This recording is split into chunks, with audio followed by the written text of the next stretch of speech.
welcome. I'm Barkha Dutt here with the Mojo story. Perhaps the biggest casualty of the pandemic have been India's children. India has faced the fifth largest school lockdown in the world. And even as schools reopen, parents continue to be fearful and schools have opened in many places to half empty classrooms. But now there could be hope. India has provided emergency authorization to a vaccine that is suitable for children. Let's bring up our big story today. Emergency use authorization has been given to a vaccine that has been developed by Zydus Cadila. Zydus Cadila says that this is a path-breaking vaccine that will in fact be administered without a needle.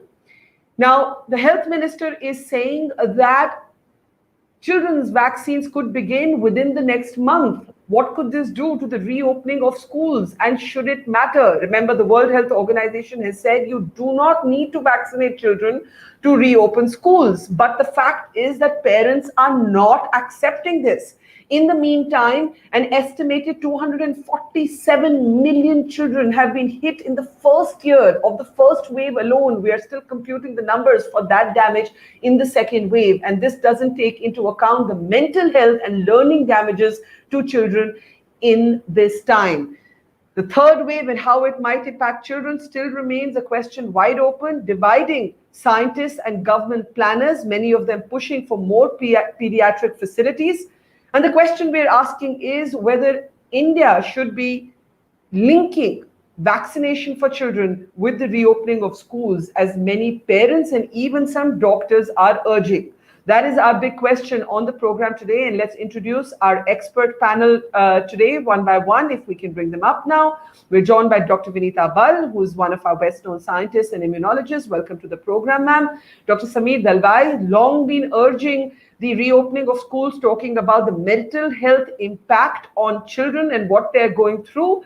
Dr. Chandrakant, Lahariya is with us, has a provocative piece out saying that there should be no necessary connection drawn between the vaccination of children and the reopening of schools, and that we do not yet know enough to talk about vaccination for children. Dr. Shahid Jameel is with us as well. We'll ask him, as one of the country's top virologists, whether he thinks children should be made a priority. I've heard a lot of pediatricians, by the way, argue that in children's ICUs. And finally, we're also joined on the program by Dr. Lakshmi Lavanya, who's an endocrinologist and a specialist. Thank you, Lakshmi, and welcome to the program.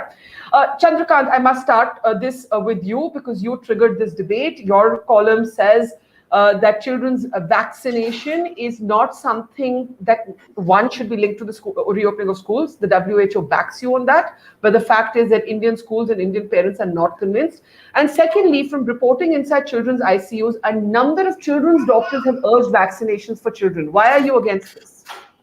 What we need to remember that vaccines are like any other medication. So in Indian market or in any market, there are many medications available at the drugstore, but we simply don't go and buy unless doctor prescribe it or unless recommended by a doctor. The same is the scenario for COVID-19 vaccines. It's important that since the disease COVID-19 affect all age groups, so vaccines undergo clinical trial for all the age group, and that's what exactly has happened. And once the vaccines undergo clinical trial, the subject expert group look at it, and based upon data available, they say whether this can be used in a particular age group or not. And that's exactly what has happened with Zycov-D. This was undergone phase 3 clinical trial for 12 years onward. And that's why it has been approved for 12-year onward population. And it has so why aren't you welcoming it?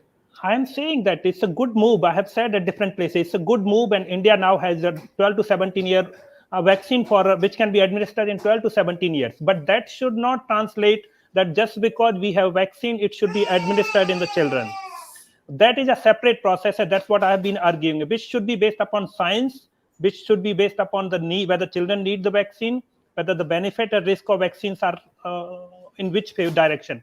Now, so let me ask you a direct question. Do children need the vaccine? Do children need the vaccine? Because what our science shows us is that children can be vectors, but despite all the fears, are not necessarily are not likely to be severely impacted by COVID. Yet they can transmit the illness. So one way forward is to vaccinate large parts of the adult population, so children being vectors ceases to matter.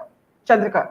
So the short answer is that current evidence does not suggest that all children need vaccine, and there are twofold response to this. One is that the core argument we want to vaccinate children is to reduce the transmission.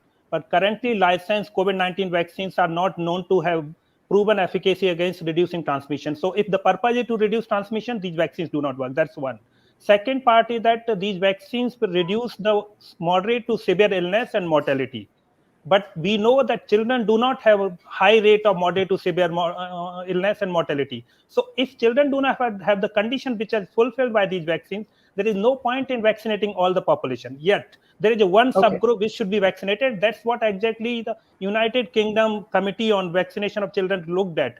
They looked at whether children, what is the benefit and risk of vaccines, and they came to the conclusion. And this is United Kingdom, which has sufficient supply and licensed vaccine. And even then, they decided that only those children who have a pre-existing disease condition will be vaccinated. And that's what we should learn from. And our final part, especially people, like, we should not be going by argument of the parents or anybody. Like, it's not emotion, it's science. And we should remember that in no part of the world, children younger than 12 years are being vaccinated, but schools are still open. And only That's few a good. countries are vaccinated. Okay, hang on. The last point is a good point. That in fact, it has not been the norm in countries across the world to close down schools. In fact, keeping schools open was a priority in the West, especially. But where Chandrakant, you said you said vaccines don't reduce transmission. I've heard many different responses from scientists on this. Some believe that while it doesn't eliminate transmission, it does bring down transmission. Shahid, Jameel, let me bring you in. 2 points about the Zydus Cadila vaccine. One, it's going to be needle free. Two, it's a DNA platform vaccine. And three, we do not yet have the phase 3 trial data in public domain. Much like happened with Covaxin, Zydus Cadila says this will take another 5 months. Are you concerned at all, or do you believe that this is a welcome move, or are you with Chandrakant that actually you don't need to be vaccinating children? And then why aren't we able to convince schools and parents? Shahid. Sorry, you're on mute. Sorry. Yeah. Like everything, there are a lot of gray areas here. It's not black and white. We keep going from either nothing to everything.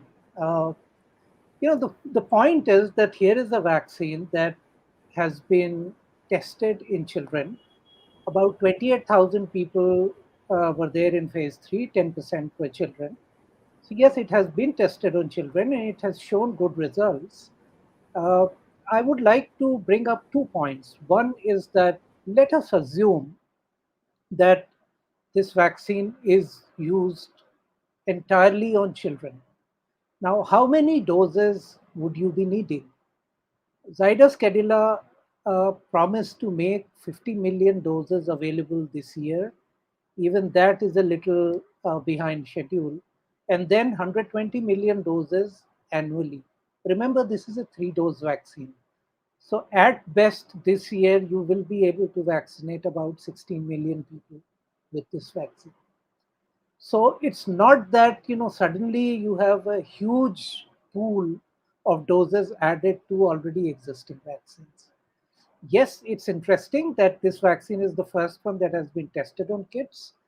And it just adds to the bouquet of vaccines that we have available. But do you think children need to be vaccinated? That's where science is divided. Well, at this point, there is evidence that vaccines do reduce transmission to variable extents, depending upon the vaccine, because it depends on how much it reduces the viral load, even in people who get infected.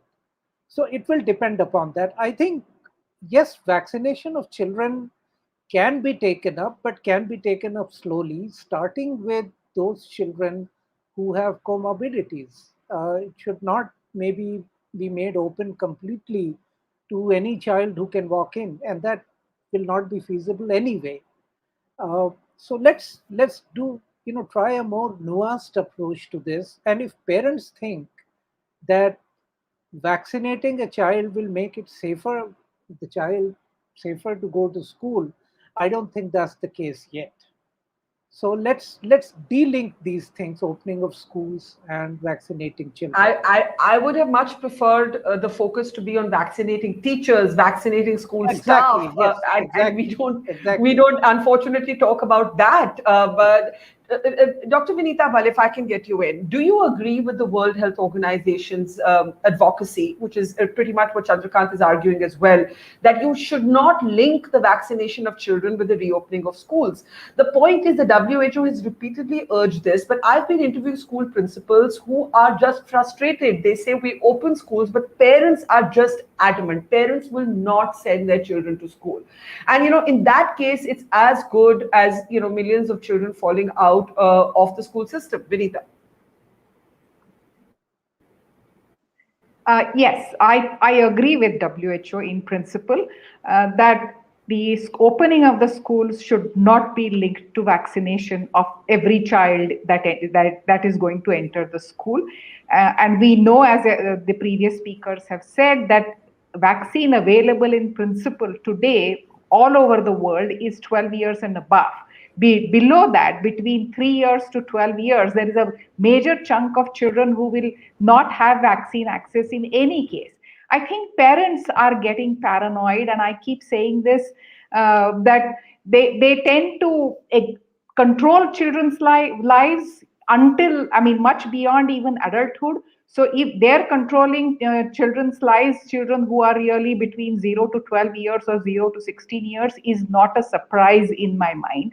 And in Maharashtra, for example, Jana Arogya Abhiyan, a cluster of organizations working on health, has been running a campaign and appealing to Chief Minister of Maharashtra to open the schools, because the damage that is getting done to the children by not attending school extends from not getting midday meal to having depression to having lagging behind, all sorts of things. And they also need to interact with their peers. All of this is so depressing and so bothersome that I think adults in the school should be vaccinated. Children in the school need not be vaccinated, and they should actually start attending the school. And only thing one can think of is try and see if one can partly at least force them to wear masks to a certain extent. Where do you stand on the dispute over whether vaccines actually reduce transmissibility, Vineeta?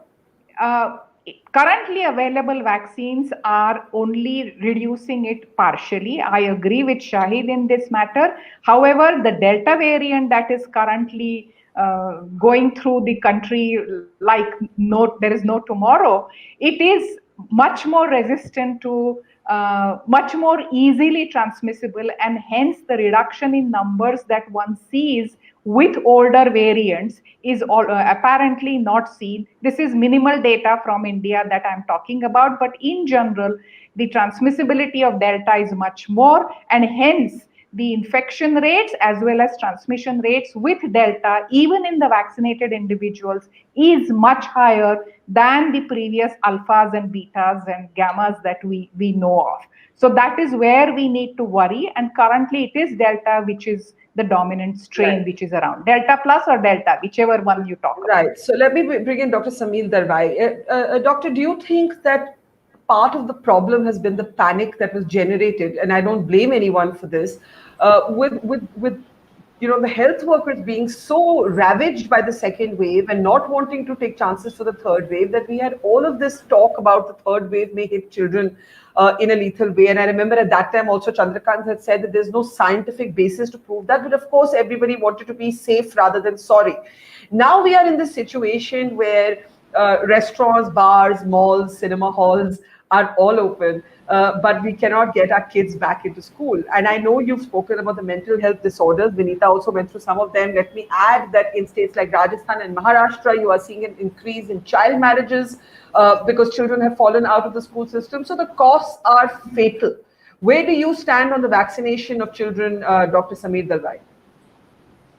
So good evening, Barkha and everybody else on the panel. What you mentioned, the panic is a part of the problem. The only place I differ is to say that panic is the entire problem right now. Because otherwise, the science is pretty clear. I loved Dr. Chandrakant's piece this morning, which I read, and every word of it is scientifically, epidemiologically true. The debate and the issue is we are mixing up two different matters. One matter is about vaccinating children for COVID 19. How efficacious is it, etc. etc. The second is when do schools reopen? The debate is no longer about the fact that keeping schools closed is causing untold harm to children psychosocially, health wise, nutrition wise, everything, no doubt about it. Now, the point is we should not mix these two issues. Vaccination has its age old rules and they are not going to change. And it takes years and years for us to know the real efficacy of a vaccine. We know that this is like the influenza, so there might be variants coming in every few months. And as we know, flu has a seasonal vaccine. Now, in spite of so many years of the flu vaccine, we still haven't got one particular vaccine. We need to update every year. Who knows what's going to happen with COVID 19? The fact that they have proved to some extent that it is safe and efficacious in children is a positive step, and they should be allowed to go ahead scientifically, putting up all the other relevant data to allow all of us to be comfortable as pediatricians to vaccinate children with the particular vaccine or the other vaccines. Is science better informed? I'm sorry to jump in there, and I agree with all of you that you should not link the opening of schools to vaccinations, but unfortunately, you need to convince schools and parents in particular. My question to you, Samir, is this. During the second wave, when I was reporting from children's hospitals, children ICUs, all of you were urging the vaccination of children. Maybe it was a very difficult time with some emotional distance from that time. Do you believe that there's any data to prove that children are more impacted by the Delta variant in ways that we need to worry about, or do we still have to worry only about children being vectors, which is that they can carry the infection? Both of these statements are extreme. There is no data to show there is increased severity of illness and disease in children with any of the current variants as well. There is no data to prove that. Having said that, you mentioned that during your second wave, you were saying vaccinate children. We are still saying that. Where COVID as a pandemic is concerned, yes, you need to come up with vaccines. Even hopefully, you will come up with a vaccine for a 2-year-old as well. And somebody can go ahead and give that. The point is, we have to de-link it from schools reopening, because unnecessarily it is giving vaccines a controversial topic. The school opening has to be done with COVID appropriate behavior. If they are vaccinated, that's a positive additional step. But it's not mandatory for the child to be vaccinated for starting schools. And the Maharashtra task force has said this very clearly. We haven't said vaccination is welcome. Which pediatrician will ever say vaccination is not welcome? But I'm just saying, how are you going to convince parents? What's ending up happening is de facto, even though schools are beginning to reopen, they're as good as closed. Most schools are opting for a hybrid sort of option. Lakshmi, let me bring you in. Can I just complete my point? Sure, the only place where I would like to extend, I won't say disagree, but extend what Dr. Chandrakant is saying, is we can't say that parents groups we should not accept their pressure or fall to their pressure. The other way of putting his argument is convince parents that COVID appropriate behavior, wearing masks, social distancing, the way to open the schools is going to be sufficient enough to protect the child. Unfortunately, somebody is putting in this argument that unless vaccinated, your children won't be safe to go to schools. We have to de-link that argument.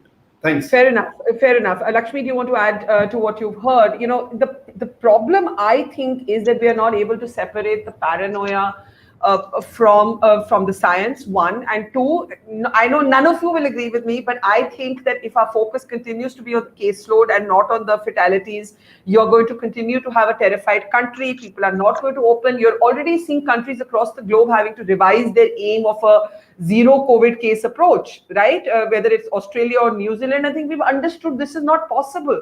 It is not possible because variants, I understand that smaller countries can aspire to it, but a country as large as India cannot. What does this mean for our children, Dr. Lakshmi? Yeah, thank you, Barkha, for inviting, and thank you all the doctors here. You had great points. I hope I won't repeat the same points here, but because I'm at the end, I have to kind of summarize the main issues that my patients, because I'm a clinician and I get a lot of calls from my patients. See, Barkha, we are seeing a lot of young kids who are coming in with new diabetes, new obesity, new depression, new anxiety. That is one affluent society. The other society who's not going to school, like, our housekeepers' children or somebody who don't have a phone or a gadget, and they are unable to reach the school, and they are not even getting lunch at school.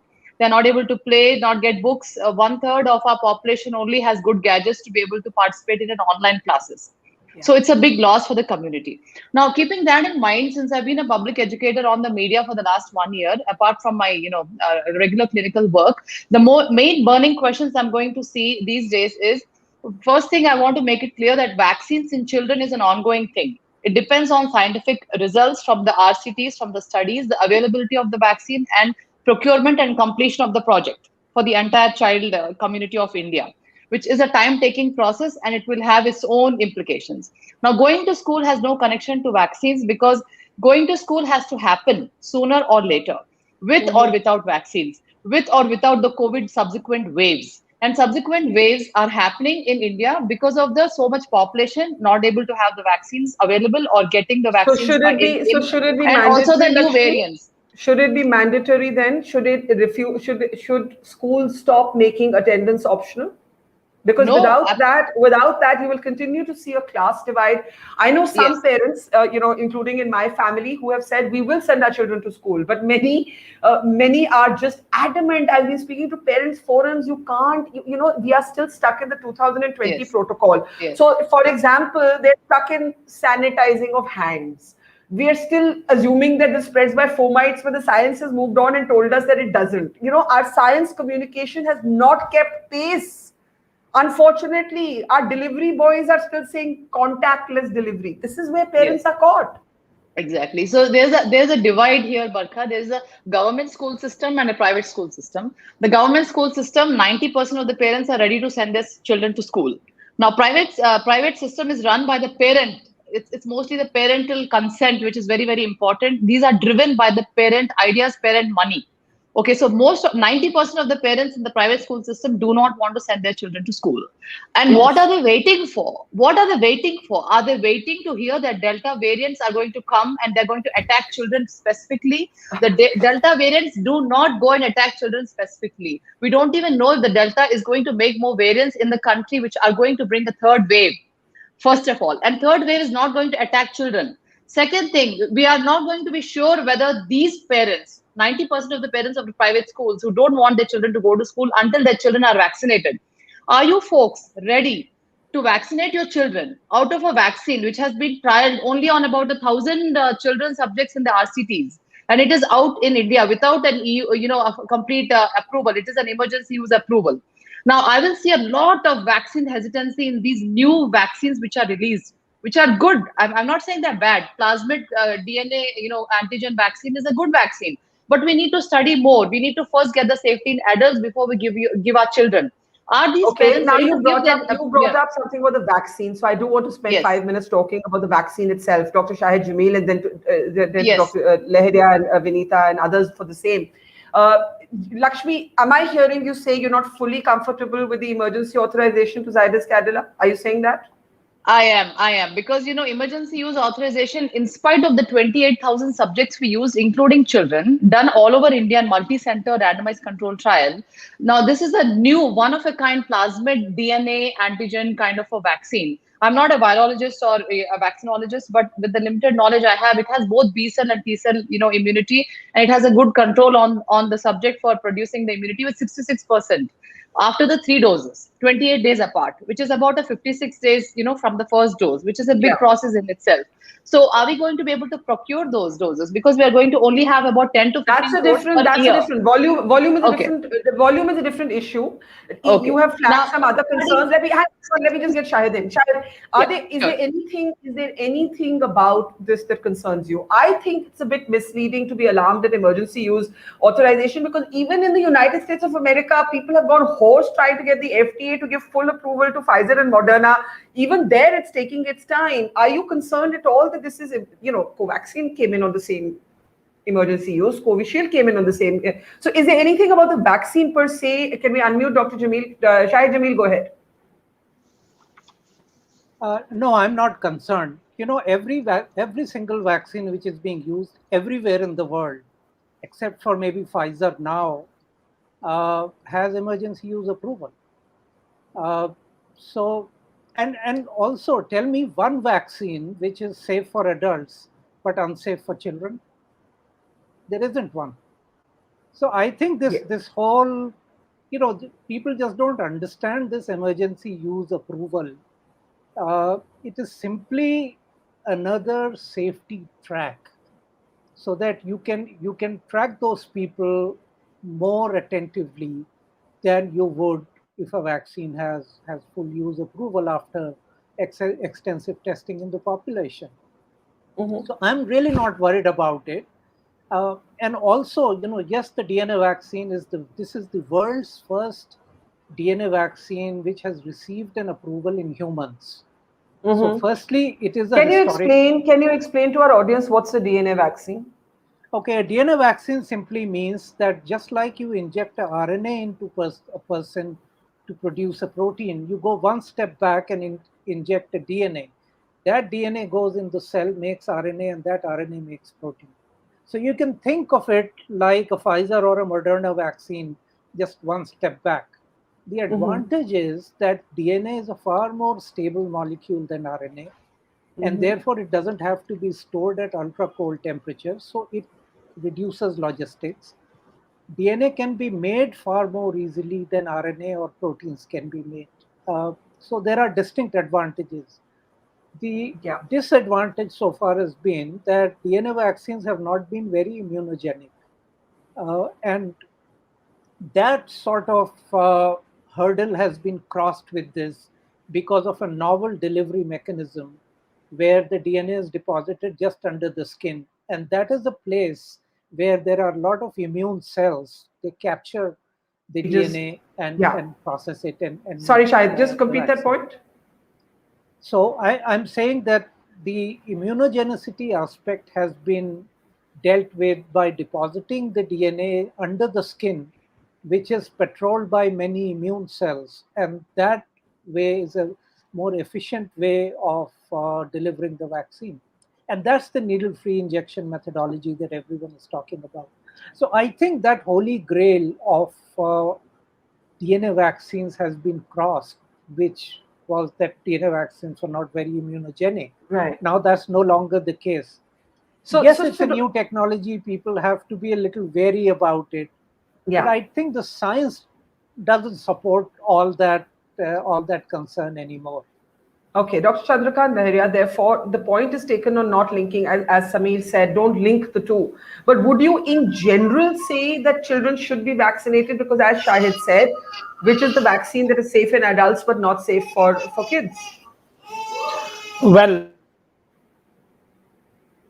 for children, so that's all right that they can be vaccinated if required. But we need to remember 2 points.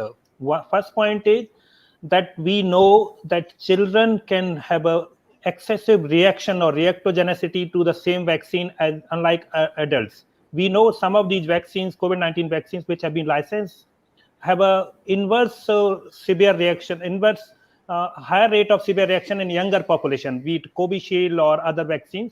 And that's why children need to be undergo clinical trial. The same vaccine need to undergo clinical trial to see that how safe and reactogenic these vaccines are. But Zydus would argue that has happened. The 28,000 children have been tested. I'm saying no, not only 1,000 children out of 28,000. So that number is small, but I'm not doubting that.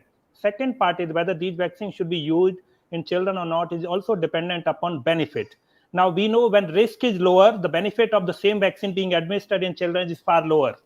And that's why we can wait. That's another reason. Otherwise, there is no reason that these are found safe, and I trust the regulatory body to do due diligence, and that's how vaccines have been approved. By last 30 seconds, I want to make one point about whether these vaccines reduce transmission. So what we need to remember, there is some data about mRNA-based vaccines, more data on mRNA-based vaccines that those vaccines reduce transmission, but there is not enough data about the vaccines which are being used in India, like Covishield, Covaxin, Sputnik. We do not have data on whether they reduce transmission. We believe or assume that they might be reducing some transmission, but there is not data on that. Okay, so Dr. Vineeta, while we don't know the DNA vaccine, what it does to transmissibility, I'm assuming we don't know. If we do, please correct me. Chandrakant says we know more about the mRNA than Covaxin and Covishield, which are mostly what are being used in India. So what happens to the old argument that children, while not being gravely impacted by the virus, can be very swift carriers of it? Do you think then we need to return to targeted vaccination programs where we renew the focus on adult vaccination rather than getting sidetracked by children's vaccination? Well, yes, I think we do need to get away from this fixation that children should be vaccinated today, because today meaning in immediate future, because they are less at risk. But and hence I have different take on this. The question that you asked, one way of looking at it is that if the elite parents are so worried about their children, let us insist or recommend to the government that please start opening up your schools. Government schools can be opened in Delhi. Many government schools can be opened in many other places. They can be opened, and once they open, the underprivileged kids would have better access, and the super privileged kids can continue learning online. So that is something that is not as bad as things are today. And that is one way of handling the paranoia as I see it. And one problem actually, which I wanted to highlight, two points about the vaccine, which I wanted to highlight. One is that while immunogenicity has always been a problem with DNA vaccine, and as Shahid said, there has been some improvement, but one must remember ZyCoV-D is the only 3-dose vaccine that is available today. So giving 2 doses also has logistic problems. So that is why 1 dose is even better than 2 doses, but 3 doses makes it that much more difficult for people to take it. However, the advantage... 1 minute, I didn't understand. Why is it difficult? Dropouts will be much more. If you have to come twice for vaccination, I know pediatric vaccination. I see. You're just saying the fact that it needs 3 doses is going to lead to fewer people showing up, right? Fewer people showing up. But I like that idea about, yeah, sorry, go ahead. One point, and then maybe. So the major point, fortuitous advantage for ZyCoV-D is that its phase 3 trial, though in small numbers on the children, actually got conducted and got over while Delta was ravaging the country. So the protection that we are seeing, 66% or whatever it is called, is primarily for Delta. So while it may appear that it is less than 90 and 95s and whatever numbers that we have looked at in the past, we have to remember that this protection is from Delta, when the vaccine manufactured or the DNA was not meant completely for the Delta. Okay, Samir, Dalwai, this model, I think Vineeta has a good idea there, that at least government should lead by example, open all the government schools, because frankly, it is only the elite of India that can afford right now to make the decision to not sell children to school. In poorer communities, the school was a place for food, it was a place for security, it was a place for sanitary pads, it was a place for all kinds of things. I mean, just like poor families didn't have any option but to work during this period. Samir, is that one way forward, to get all the government schools to open and make physical attendance mandatory? Would you support that, or would you still say it should be optional? I agree to the fact that schools need. Let me tell you what the Maharashtra COVID Task Force has done. We have submitted to the government a list of provisions or criteria or whatever you may say that schools need to do to make themselves safest, obviously for the children to be safest from getting the disease. We have already put this out. Having said that, I believe the situation is so volatile now, you can't make it mandatory for parents. Neither can you make it mandatory for the schools, but at least the government should open the schools once these provisions are in place. And the provisions do not include vaccinating children. Once the COVID appropriate behaviors are in place, how long would it take for these provisions, Samir? Not more than 3 to 4 weeks. It is just to ensure that every school has all the paraphernalia that is needed. We've advocated the presence of somebody in the school, not necessarily a trained doctor, but even a nurse or a school clinic, Such simple things. And we've even advocated how CSR can help do that across the country. Having said Yeah. that, these are the scientific guidelines. The practical part is, let the schools who are able to put this in place start. Let the parents who are comfortable with this and confident with this, let them start sending children. We will only know as we go ahead. The rest of it is just intellectual debate. We will only Okay. know when we go ahead with it, when parents, and that's why I want to go back to the point. We need to spend more time and effort educating parents correctly about what data is out there and what it means. And I agree with you. Contactless delivery, oh, sub cheese, it's only highlighting that same thing in the parent's mind. You're right. So we need Yeah. to have very clear out guidelines to parents what they need to look forward, and it's COVID appropriate behavior that they need to think. People are going out for picnics and to the resort where there's no COVID appropriate behavior, and then they're Yeah. worried about schools. It doesn't make Yeah, sense. and We I need just to- want to understand what we can learn from the world, which has managed to keep schools open. Lakshmi, I do have to start closing, but let me get a comment from Lakshmi and then give Shahid Jameel the last word. Go ahead, Lakshmi.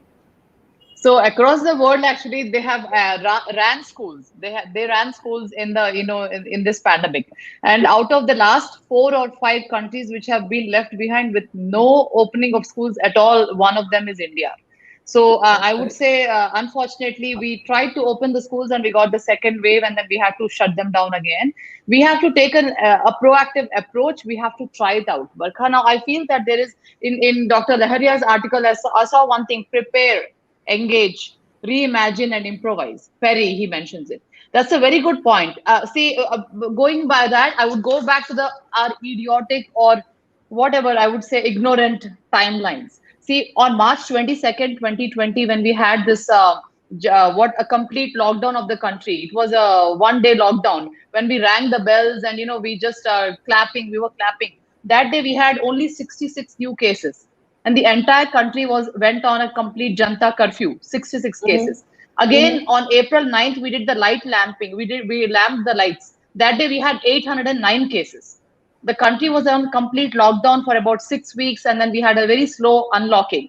Then on April 1st, 2021, Kumbh Mela was announced with 80,000 cases. With April 17th, 261,000 cases went over on April 17th when Kumbh Mela got finished, in the UP. Yeah. Bengal elections were announced on 25th. On that day, we had only 59,000 cases, Barkha. Later, it went to April 29th. The entire elections got completed with 3.71 lakh cases on that day. So you can go back and see that, we have been on our timelines and the panic we created on unlocking the country when there were no cases and on having the country entirely open when the cases were rising.